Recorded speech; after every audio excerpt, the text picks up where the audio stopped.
Donc aujourd'hui, il y a une vraie volonté de diversifier les sources de protéines. Nos chefs de cuisine sont sensibles à ces questions. Ils sont formés à la cuisine végétale par notre technicienne référente de restauration.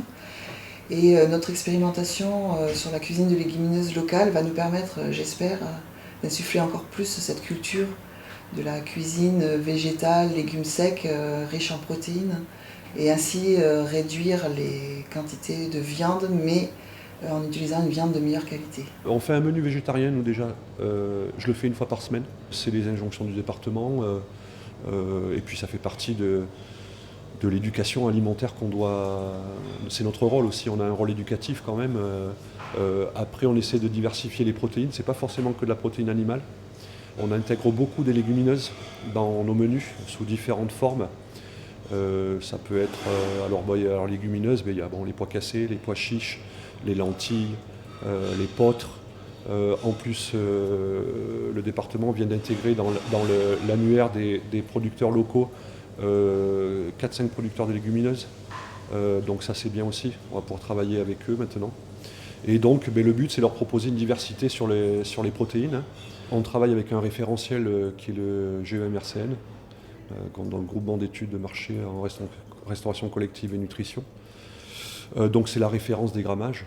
Moi je travaille beaucoup avec ça, que ce soit pour les hors-d'œuvre, pour le plat de résistance, l'accompagnement des légumes. On a des grammages à respecter. J'ai des maternelles qui ne sont pas les mêmes grammages que les collégiens, qui ne sont pas tout à fait les mêmes grammages que l'école primaire. Donc il y a tout ça. Et après, oui, moi j'intègre les légumineuses, enfin c'est triché entre parenthèses, mais je vais faire, admettons, des lasagnes aux légumes frais ou des lasagnes bolognaises. Je vais intégrer un petit peu de lentilles. Alors un pourcentage, il va y avoir 70% de bœuf, 30% de légumineuses, mais c'est un bon moyen pour qu'ils les mangent, parce que c'est pareil, ils ne sont pas trop habitués aux légumineuses, c'est quand même assez récent, l'intégration des légumineuses dans les menus. Donc oui, voilà. Ou alors après, ça peut être les pois cassés sous forme de purée Saint-Germain, ils aiment bien aussi. Voilà, les lentilles, après, je les utilise en accompagnement avec une saucisse, par exemple, de veau, c'est parfait. Ou alors je fais des dalles de lentilles, dalles de pois chiches. Donc en fait, c'est des recettes où j'y intègre des échalotes, des tomates, des épices. Dès qu'il y a un petit peu d'épices, ça marche beaucoup mieux aussi. Au départ, c'était un petit peu difficile quand même, parce qu'ils n'étaient pas habitués à cette alimentation. Mais c'est avec le temps. On leur explique aussi. Je fais des commissions de restauration, ça sert à ça, à leur expliquer comment je travaille,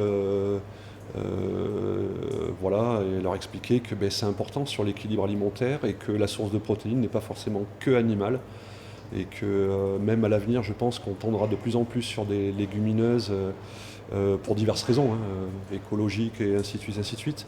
Mais en fait, c'est une sensibilisation. Donc je profite de ces commissions de restauration qu'on fait avec les enfants pour leur expliquer pourquoi on fait ça, pourquoi on ne fait pas comme ça. Et du coup, le message passe, quoi. On finit par... ils arrivent à mieux comprendre et du coup, ils acceptent un petit peu mieux de goûter, déjà dans un premier temps. Et ils finissent par s'y habituer. Disons que le travail qu'on fournit, nous, actuellement, je pense que le bénéfice, on le verra dans quelques années. La mise en place du répertoire, c'est que chaque fois qu'on fait un approvisionnement local, il faut avoir le sens aussi de dire qu'il faut que ça fasse travailler une économie locale. Et c'est aussi un travail évolutif parce que aujourd'hui, ce répertoire contient des producteurs en viande, en produits laitiers, en fruits, en légumes. Mais on a bien conscience que nos collèges ont besoin d'acheter aussi plus de produits, d'élargir leur gamme de produits.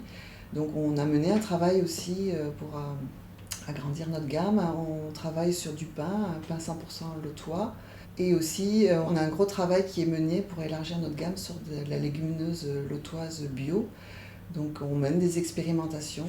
Donc le but, c'est de pouvoir avoir eu le temps de lancer des productions de protéines parce qu'on n'y est pas sur ces productions de protéines de façon globale, en France et dans notre département en particulier.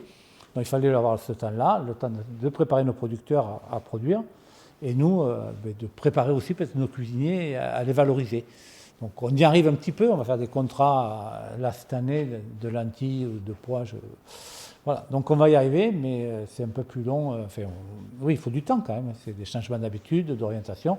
Il faut aussi que nos producteurs soient en confiance, être sûr qu'on va leur reprendre leur quantité. Bon, c'est ce qu'on est en train d'imaginer. Moi, je crois que c'est la solution. Hein. Moi, je suis convaincu qu'on va avancer sur ça le jour qu'on aura des contrats entre les producteurs et la restauration collective, avec nos fournisseurs, quoi. Je veux dire, voilà. Donc, il faut qu'on travaille sur ce sujet.